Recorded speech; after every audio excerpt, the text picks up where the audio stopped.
The most dangerous mistake a person can make is believing they already know who deserves respect. On an ordinary Tuesday morning, traffic moved at its usual pace through the quiet streets of Westbridge, Texas. The sky was clear, the air carried the warmth of early summer, and people drifted in and out of neighborhood coffee shops on their way to work. Just 3 blocks from the Westbridge Police Precinct, a dark gray sedan rolled steadily beneath rows of oak trees. Behind the wheel sat a calm black man in his mid-40s wearing a simple navy button-down shirt with the sleeves neatly folded at the forearms. His posture was relaxed, his eyes focused, and his expression carried the quiet confidence of someone who had learned long ago that composure often spoke louder than words. Adrian Brooks checked the dashboard clock. He still had plenty of time before 10 o'clock. There was no reason to rush. Today was supposed to be the beginning of a new chapter, although almost nobody in the city knew it yet. His cell phone rested in the center console after ending a cheerful call with his 15-year-old daughter, Maya, who had reminded him not to skip lunch because she planned to ask how his first day went. Adrian smiled at the memory before returning his attention to the road ahead. A few hundred yards away, a black and white patrol SUV eased out from a side street. Officer Ethan Cole watched the approaching sedan through mirrored sunglasses. Beside him, Officer Ryan Mercer glanced down at the in-car computer before looking back through the windshield. The sedan was traveling below the speed limit. It stayed perfectly centered within its lane. There were no expired registration alerts, no stolen vehicle notifications, and no emergency calls connected to the area. Everything on the screen appeared ordinary. Cole continued watching anyway. Something about the unfamiliar driver lingering near the precinct caught his attention. The patrol SUV quietly pulled behind the sedan. Adrian noticed the vehicle in his rearview mirror but kept driving normally. He signaled before changing lanes, stopped completely at the next intersection, and continued without hesitation. Even so, the patrol vehicle remained directly behind him. Another block passed, then another. People waiting outside a bakery casually watched the 2 vehicles move through town, unaware that the next few minutes would alter the careers of everyone involved. Cole finally activated the emergency lights. Blue and red reflections flashed across nearby storefront windows. Adrian calmly guided his sedan toward the curb and came to a smooth stop beside a shaded sidewalk. He turned off the engine, placed both hands where they could easily be seen, and waited patiently. The patrol SUV stopped behind him. Cole stepped out first with the confident stride of someone certain he was in complete control of the situation. Mercer followed more slowly, scanning the peaceful neighborhood around them. A delivery truck rolled past. A woman walking her golden retriever slowed briefly before continuing on. Nothing suggested danger. Nothing suggested urgency. Yet the atmosphere shifted the moment Cole approached the driver's window. Adrian lowered the glass with an even expression and offered a polite greeting. Cole responded with a firm voice that carried more suspicion than courtesy. He asked Adrian where he was headed. Adrian answered simply that he had an appointment nearby. Cole asked another question, then another, each one pressing further despite receiving calm, respectful answers. Mercer remained a few steps behind, quietly observing both men. Adrian never raised his voice. He never appeared defensive. His composure seemed almost unexpected. For several long seconds, neither man looked away. The street fell strangely quiet, as though the city itself were waiting for something neither officer could possibly imagine. Before noon, the man sitting inside that sedan would walk through the front doors of the Westbridge Police Precinct, not as a visitor, not as a witness, but as the new commander every officer in the building had been ordered to welcome. Officer Ethan Cole rested one hand on the top edge of the open driver's window while studying Adrian Brooks with growing skepticism. The silence between them lasted only a heartbeat before another question came. What kind of appointment brings you this close to the precinct this early? Adrian answered with the same measured tone he had used from the beginning. A professional meeting. Nothing more. Nothing less. His response was truthful, but it offered no invitation for assumptions. Cole frowned slightly, as though calm answers somehow made the situation more suspicious instead of less. Officer Ryan Mercer shifted his attention toward the mobile computer inside the patrol SUV once again. He refreshed the information already displayed on the screen. Registration valid. Driver's license valid. Insurance active. No warrants. No alerts. No reports connected to the vehicle. The entire file looked remarkably ordinary. Mercer quietly stepped closer to Cole and spoke in a voice barely above a whisper. Everything comes back clean. Cole acknowledged the comment with only a brief glance before returning his attention to Adrian. Have you been in this neighborhood before? Adrian nodded once. Yes. Do you know someone around here? I will be meeting several people this morning. Cole folded his arms. The answer sounded perfectly reasonable, yet he continued searching for something that would justify his growing suspicion. Around them, everyday life continued uninterrupted. A city bus stopped across the street to let passengers off. A mail carrier crossed the intersection carrying a bundle of envelopes. The owner of a nearby coffee shop arranged chairs on the sidewalk patio while occasionally looking toward the flashing patrol lights. Curious eyes began drifting toward the unusual traffic stop. Adrian noticed the attention but remained composed. Years of experience had taught him that emotions often influenced situations more than facts did. Keeping his voice steady, he asked politely, "Officer, may I ask if there is a specific reason for this stop?" Cole answered without hesitation, "I'm asking the questions right now." Adrian accepted the response without argument. He simply nodded once and waited. That quiet confidence unsettled Cole more than open frustration would have. People usually reacted with irritation when delayed for no apparent reason. Adrian did not. He appeared patient, almost as though he understood something that nobody else on the street did. Mercer continued observing both men carefully. There was no trembling in Adrian's hands, no nervous glances, no attempt to hide anything inside the vehicle. Everything about his demeanor reflected discipline rather than anxiety. Mercer quietly wondered why the encounter felt increasingly uncomfortable despite the complete absence of any obvious problem. Inside the sedan, Adrian's phone illuminated briefly with an incoming calendar reminder before the screen dimmed again. The notification disappeared too quickly for anyone outside the vehicle to read. Adrian chose not to touch the phone. His attention remained entirely on the officers standing beside his car. Several pedestrians slowed their pace as they passed the scene. They did not hear every word, but they recognized the familiar image of flashing emergency lights and a black driver being questioned beside the curb. Some continued walking. Others lingered just long enough to satisfy their curiosity before moving on. Across the street, Daniel Foster, a retired high school principal who had lived in Westbridge for nearly 40 years, paused outside a hardware store with a paper bag tucked beneath one arm. He observed the interaction quietly, not because he expected conflict, but because something about the driver's calm expression held his attention. Back inside the patrol SUV, the radio suddenly crackled with routine dispatch traffic. Officers acknowledged calls from different neighborhoods. Maintenance crews reported minor road closures, and the dispatcher reminded all available personnel that the morning staff meeting at the precinct would begin promptly at 10 o'clock. Cole barely listened. His attention never left Adrian Brooks. He had convinced himself that this stop mattered. What he did not realize was that every passing minute was bringing him closer to a truth that would transform an ordinary Tuesday into the most unforgettable day of his career. Officer Ethan Cole took one slow step closer to the driver's door, his expression revealing a confidence that had steadily hardened into certainty. "Sir, I need you to step out of the vehicle." Adrian Brooks looked directly at the officer without changing his calm demeanor. "May I ask what specific concern requires that?" His question remained respectful, free from frustration or sarcasm. Cole answered almost immediately, "I am giving you a lawful instruction. Please step out." Adrian considered the request for only a moment before speaking again. "I will cooperate. I simply want to understand the reason." Mercer watched the exchange carefully. Something about Adrian's measured voice made him hesitate. Every answer had been clear. Every document had been valid. Nothing in the computer system suggested criminal activity, outstanding warrants, or even a traffic violation beyond being stopped for questioning. Mercer quietly spoke again. "Ethan, dispatch still shows nothing." Cole kept his attention fixed on Adrian. "I heard you." His tone ended the conversation before it could continue. Adrian slowly unfastened his seatbelt and opened the driver's door. He stepped onto the sidewalk with steady movements, leaving his hands visible at his sides.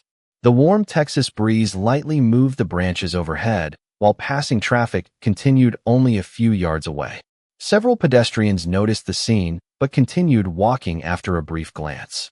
Daniel Foster remained across the street outside the hardware store, unable to explain why he felt compelled to keep watching. Adrian stood beside his sedan with quiet patience. His posture reflected years of discipline rather than fear. Cole walked around the front of the vehicle and stopped only a short distance away. "What exactly is your business near the precinct?" Adrian answered honestly once again. "I have an important meeting." Cole narrowed his eyes. "With who?" Adrian paused briefly before replying. "The people I am meeting will know I am coming." It was another truthful answer that revealed nothing unnecessary. Mercer noticed the remarkable consistency in Adrian's responses. There were no contradictions, no nervous gestures, no attempt to leave. He simply waited. A faint vibration came from inside the sedan. Adrian's phone, still resting in the center console, illuminated with another notification before the screen dimmed once more. From where he stood, Mercer caught only a brief glimpse of a calendar banner before it disappeared. He could not read the entire message, but one word immediately caught his attention. "Commander." He frowned slightly, wondering whether he had read it correctly. Before he could think further, the patrol radio crackled again. "Attention, all personnel. Reminder that all available officers are expected at the 10 o'clock leadership introduction inside the main briefing room. Deputy Chief Rebecca Hayes will welcome the department's new commander." Mercer instinctively looked toward Adrian, then back toward Cole. A strange feeling settled in his stomach. The timing felt almost impossible. Adrian remained silent, showing no reaction to the dispatch announcement. His composure somehow made the unanswered questions even larger. Cole appeared determined not to reconsider his assumptions. "Do you have identification with you?" Adrian nodded toward the driver's seat. "My wallet is inside the vehicle where you asked me to leave it." Cole instructed him to remain where he was while Mercer carefully retrieved the wallet. Inside, everything appeared ordinary.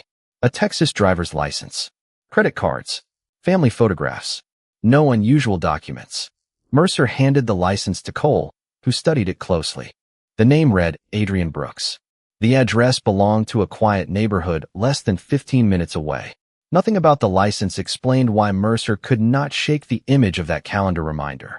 Before either officer spoke again, another voice echoed through the radio with unmistakable urgency. "Deputy Chief Hayes has arrived at the precinct. All units should report immediately for the command introduction." Mercer slowly lifted his eyes toward Adrian Brooks.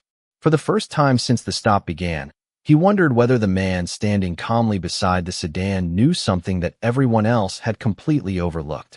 The quiet street seemed to hold its breath. Officer Ryan Mercer looked from the driver's license in his hand to Adrian Brooks, then toward the patrol radio resting inside the sport utility vehicle. The dispatcher had repeated the reminder only seconds earlier. Every available officer was expected inside the precinct before 10 o'clock to welcome the department's new commander. The coincidence felt too precise to ignore. Mercer glanced once more at the name printed across the license. Adrian Brooks. The same name echoed silently in his thoughts, although he still refused to jump to conclusions. Cole extended his hand. "Let me see that." Mercer passed over the license without saying a word. Cole examined it carefully before handing it back with little interest. "It is just a name." Adrian remained exactly where he had been standing since stepping out of the sedan. His shoulders stayed relaxed, and his expression never changed. He could have volunteered everything in that moment. He could have announced exactly who he was and why he was there. Instead, he chose patience. Respect that depended on a title was not respect at all. A soft vibration came from inside the sedan again. This time the screen remained illuminated a little longer. Mercer instinctively looked toward it before quickly looking away.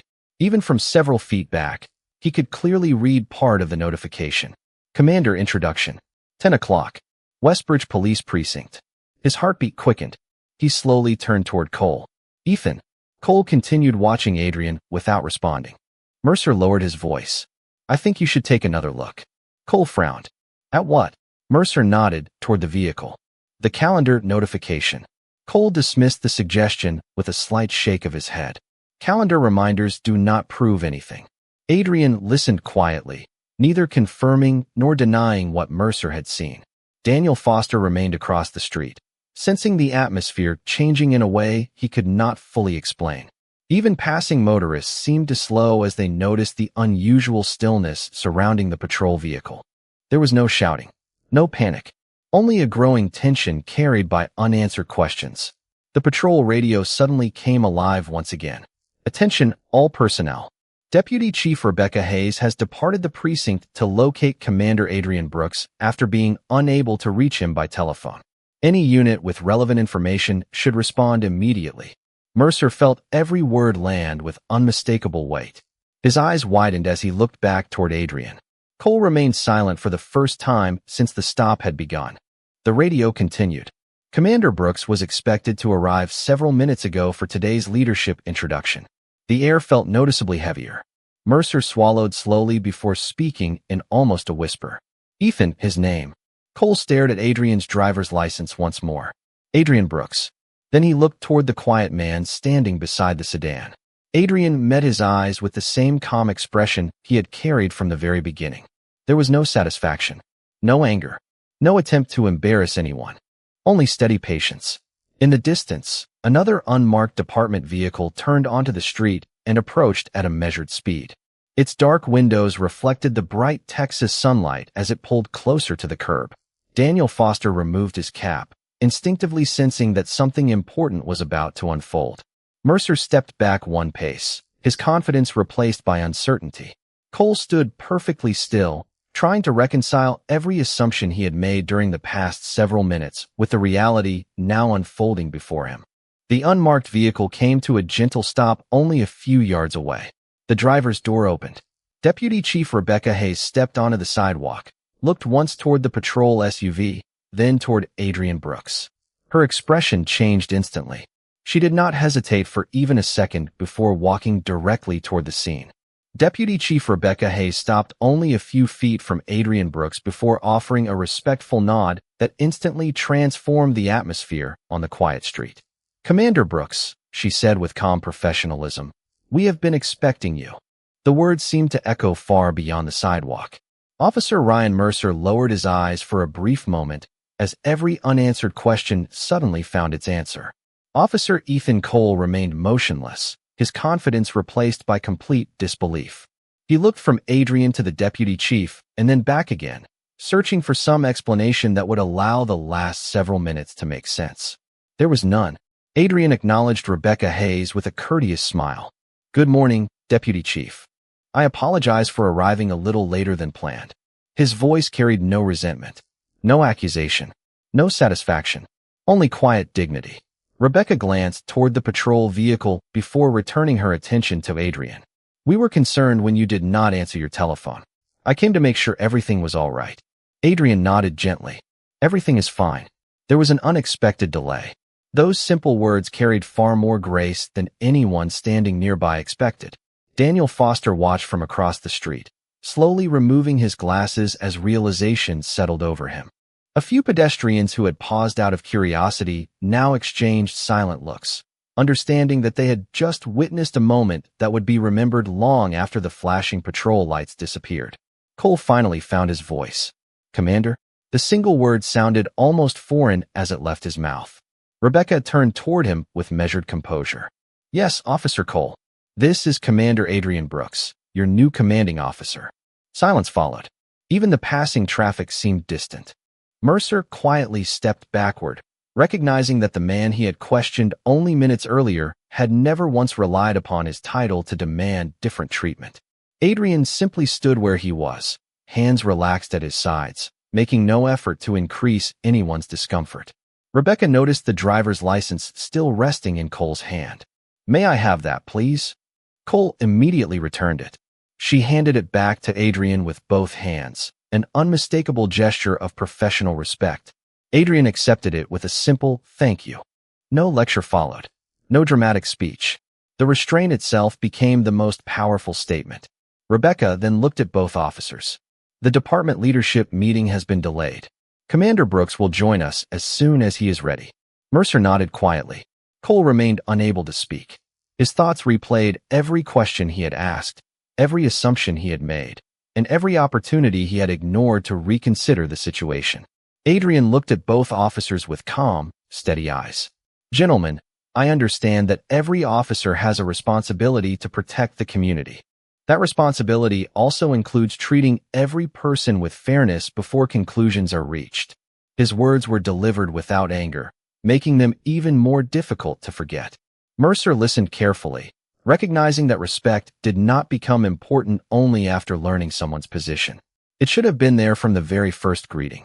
Rebecca invited Adrian toward the waiting department vehicle, but before taking a single step, he briefly looked across the street. Daniel Foster offered a small nod of appreciation. Adrian returned the gesture with a warm smile before turning back toward the precinct. Behind him, Officer Ethan Cole remained standing beside the patrol vehicle, realizing that the most important lesson of his career had begun long before the first staff meeting ever started. Commander Adrian Brooks arrived at the Westbridge Police Precinct only minutes later, walking through the front entrance with the same quiet composure he had displayed on the sidewalk. Inside the main briefing room, dozens of officers rose from their seats as Deputy Chief Rebecca Hayes introduced the department's new commander.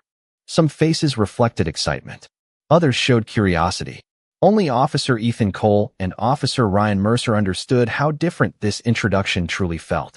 They took their seats near the back of the room, carrying the weight of everything that had happened outside.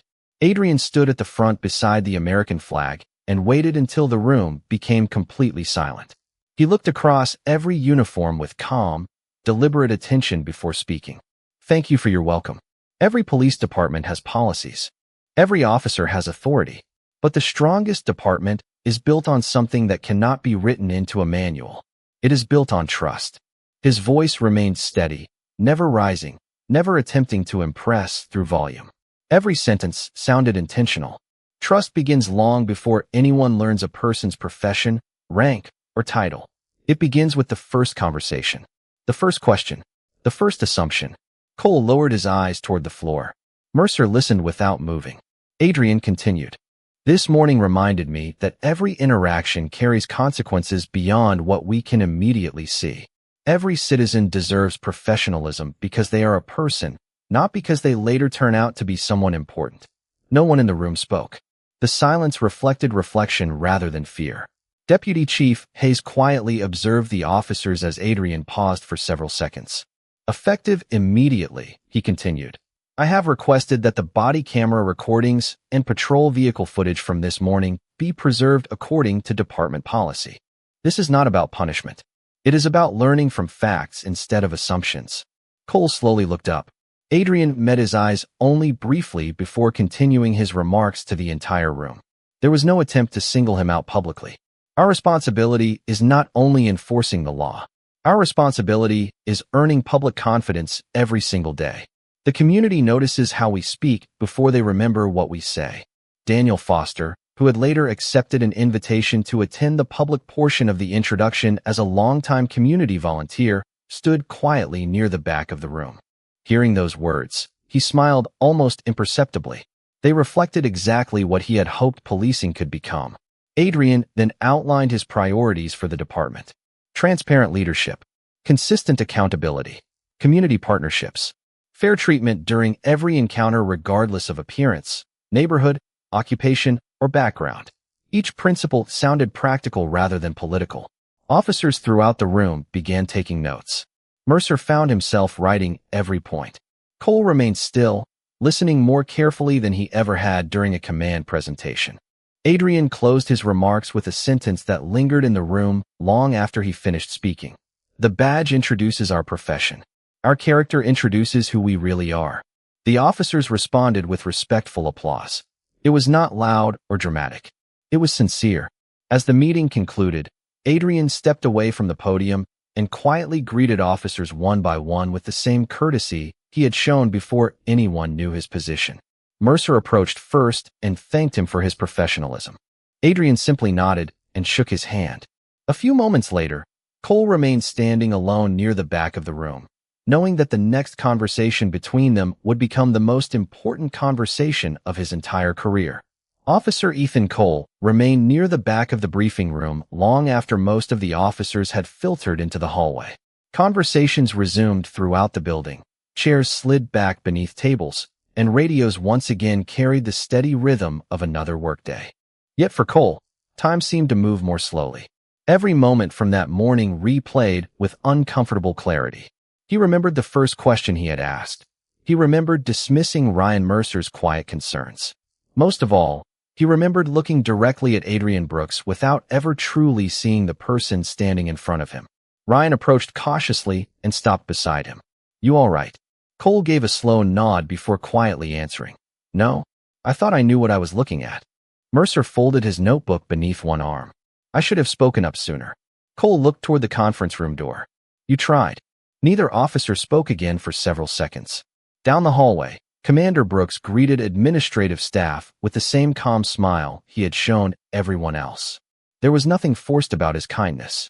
It appeared to come naturally, even after everything that had happened less than an hour earlier.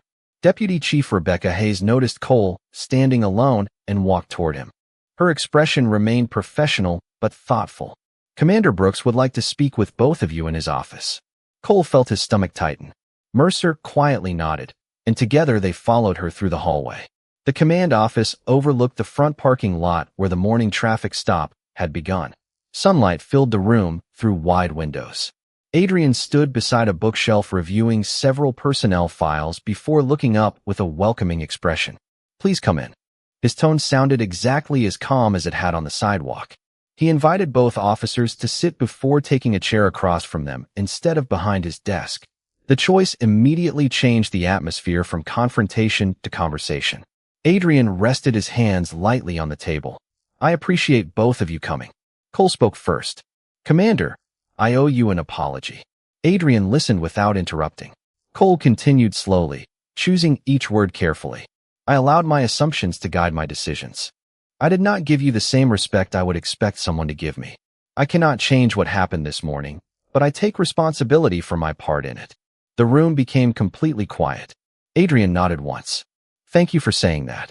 Mercer then spoke. "Commander, I noticed information that should have made me question what we were doing. I hesitated because I did not want to challenge my partner in the middle of the stop. Looking back, I should have trusted the facts." Adrian looked at both men before answering. Courage inside this profession is not measured only by difficult situations outside these walls. Sometimes the greatest courage is respectfully questioning a decision before it becomes a mistake. Neither officer looked away. Adrian continued. "I do not expect perfection from anyone in this department. I do expect honesty, accountability, and the willingness to improve. Those qualities matter far more than pretending we never make mistakes." Cole slowly exhaled, feeling the weight on his shoulders begin to change into determination. Adrian reached for a folder resting on the table. "An independent review will move forward according to department policy. That protects everyone involved, including the public. Facts deserve transparency." Cole nodded immediately. "I understand." Adrian closed the folder and offered both officers a steady look. "What happens next will not be defined by this morning alone. It will be defined by what each of us chooses to become after learning from it." As Cole and Mercer left the office, they stepped into the hallway, carrying something far more valuable than relief. They carried a new understanding that authority could command obedience, but only character could earn genuine respect. The independent review began that same afternoon with the transparency Commander Adrian Brooks had promised. Body camera recordings, patrol vehicle video, dispatch logs, and radio communications were preserved according to department policy before anyone had the opportunity to shape the narrative through memory or opinion. Adrian insisted that every conclusion be supported by facts rather than assumptions. His approach surprised many inside the department because there was no anger driving the process. There was only a commitment to fairness. Deputy Chief Rebecca Hayes appointed an experienced captain from another division to oversee the review, ensuring that no one involved would influence the outcome. The decision immediately reassured both officers and community members that the process would remain objective. Officer Ryan Mercer provided his statement first. He described every moment exactly as he remembered it, including his repeated observations that the computer system showed no alerts and his hesitation after noticing the calendar notification inside Adrian's vehicle. He admitted that he should have spoken more firmly when the available facts no longer supported continuing the stop. His honesty remained consistent from beginning to end. Officer Ethan Cole entered the interview room later that afternoon carrying a notebook he had filled during the lunch break. He had written down every decision he made that morning and the reason he believed he had made it. As he read through the pages, he slowly realized how often his confidence had replaced careful judgment. He acknowledged that nothing in the official records had justified extending the encounter once Adrian's identification and vehicle information had been confirmed. Instead of defending his choices, he accepted responsibility for failing to reevaluate the situation as new information became available. Commander Brooks never attended either interview. He deliberately removed himself from the review process because he wanted every participant to speak freely without feeling pressure from the department's newest leader. That decision earned quiet respect throughout the building. Several veteran officers commented that they had rarely seen a commander separate personal experience from professional responsibility so carefully. By the end of the week, the review identified no evidence of malicious intent, but it clearly concluded that assumptions had influenced decision-making after the original purpose of the stop had already been resolved. The report recommended additional training focused on communication, objective evaluation, procedural consistency, and recognizing how quickly confirmation bias could affect professional judgment. Commander Brooks approved every recommendation without adding special penalties or public criticism. During the following Monday's briefing, he introduced a new department initiative called First Contact Standards. Every officer would receive updated instruction emphasizing respectful introductions, clear explanations for investigative stops, continuous reassessment as new facts emerged, and professional communication regardless of a person's appearance, neighborhood, occupation, or social status. The program quickly became the department's highest training priority. Officer Cole volunteered to participate in the first instructional workshop, standing before fellow officers and openly describing how easily confidence could become assumption when facts were ignored. There was no attempt to protect his pride. He believed others could learn from his mistake before repeating it themselves. Mercer joined him, explaining that silence could also contribute to poor decisions when someone recognized important information but failed to speak with confidence. Their honesty transformed an uncomfortable experience into a valuable lesson for the entire department. Standing quietly at the back of the room, Commander Adrian Brooks watched without interruption. He understood that meaningful reform rarely began with dramatic speeches. It began when ordinary people accepted responsibility, listened to uncomfortable truths, and chose to become better than they had been the day before. Several months passed, and the changes inside the Westbridge Police Precinct became visible not through headlines, but through everyday moments that slowly rebuilt public confidence. Commander Adrian Brooks continued leading with the same quiet consistency that had defined his very first morning. He attended neighborhood meetings, visited local schools, spoke with business owners, and encouraged every officer to spend time listening before speaking. The new First Contact Standards became part of every shift briefing, every field training session, and every performance evaluation. Officers were reminded that professionalism was measured during ordinary encounters, long before difficult situations ever appeared. Officer Ryan Mercer developed a reputation for asking thoughtful questions and carefully reassessing situations as new information emerged. Younger officers often rode with him because they appreciated his willingness to explain not only what department policy required, but why fairness protected both officers and citizens alike. Officer Ethan Cole also changed in ways that surprised many people. Rather than avoiding the story of that Tuesday morning, he used it as a lesson for new recruits. During training sessions, he openly admitted that confidence without reflection could become a dangerous habit. He explained how easily assumptions could replace observation when someone stopped questioning their own conclusions. His honesty earned respect because it came without excuses. Daniel Foster continued volunteering with community programs and often smiled when he noticed officers greeting residents by name instead of simply driving past them. Small conversations became common. Parents felt more comfortable approaching patrol officers with questions. Local business owners reported stronger relationships with neighborhood patrol teams. None of those improvements happened overnight, yet each represented another step toward rebuilding trust, one respectful interaction at a time. One bright Saturday morning, the department hosted an open house for families. Children climbed into patrol vehicles, explored emergency equipment, and laughed as officers demonstrated radios and safety gear.